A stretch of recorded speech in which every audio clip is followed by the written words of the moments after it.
I got kids. Yeah. Here's a live story. You have children? Oh, yeah. Let me tell you an up-to-date story. This happened to our house.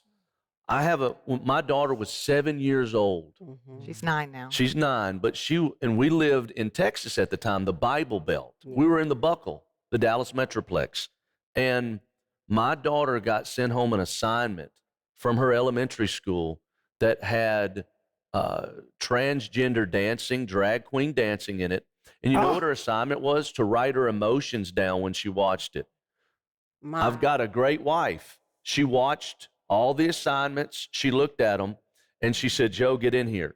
So I looked at it, and I said, okay, this is something that I'm going to have to stand up for right now because this is my kids. That's right. And if other people want to teach this to their kids, they can do it in their home. But this is my child, and I don't believe like this. So we wrote the principle. I called an individual that you know well, and they were putting me in contact with a lawyer, and I was ready to go and take this as far as it needed to go because my kids were not going to sit under this kind of ideology and teaching. How can a 7-year-old process that, Pastor Lori? They can't. They can't even process puberty. No. They don't know what sex is between heterosexuals. Right. They don't understand any of that.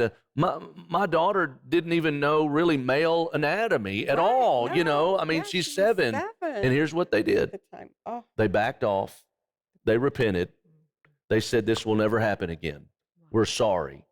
And so it just takes one at a time doing that. Now, I was prepared to get a lawyer and lose everything because this is prophetic. This is a Bonhoeffer moment. It sure is. It is. America is being changed. Now, I'm older than you, and I've been around when America was a simpler place. 80 years ago, it was a simpler nation, right, people? Yes. And I'm telling you, it's a different nation. And we're accepting. And that's why I'm so shocked that hospitals are doing these major hospitals in America are doing sex change operations. Doctors are giving them hormone blockers, doing all these things that will, I believe, destroy our children. And they're anti-Bible. The things that we're talking about are, in the Bible. Mm-hmm. So how is the church going to come against? This is a tidal wave of society that's changing the world and changing America. How do you see this as one of the leaders of one of the great denominations of the world? Yeah. When 12 years ago, when I was seeing the shift in America, I thought, I need to get involved in politics. And I felt the Lord speak to me, no, Joe, politics aren't going to change America. I'm the only one that can, Jesus. That's true. And so I really began to pray. And what we're facing right now, look, every one of these people that are involved in this, God loves them. Yes, he does. Yes. God loves every doctor that'll perform this. Yes. He loves every parent that signs off on this. He loves everyone that's involved in this lifestyle.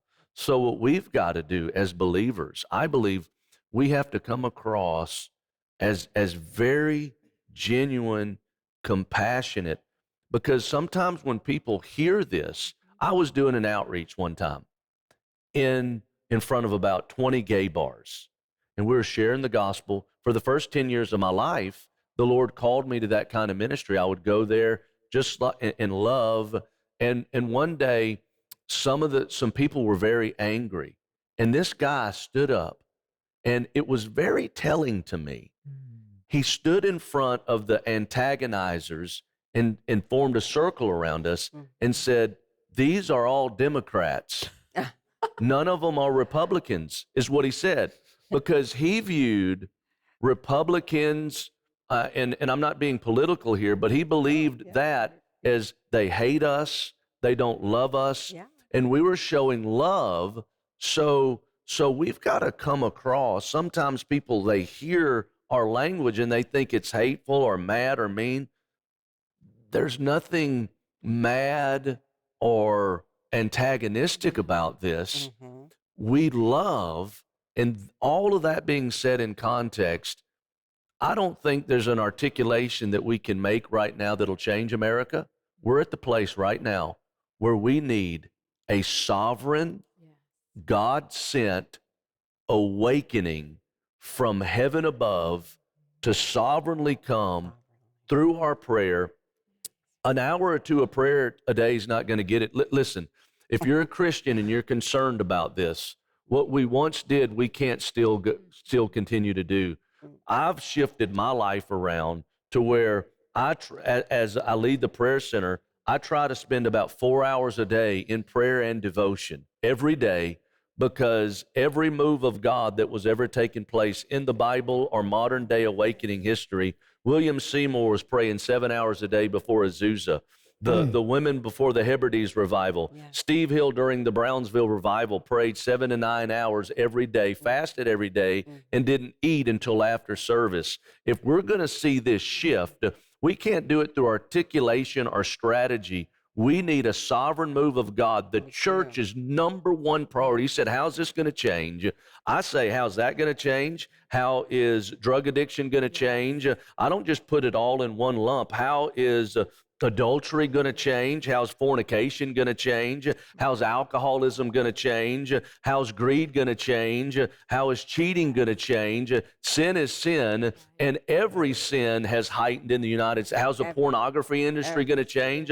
All of it. We need a heaven-sent revival. Yes. And Jesus said this, that his disciples came to him and said, we tried to cast out this evil spirit and couldn't. And he said, that kind is only going to come out of this kind.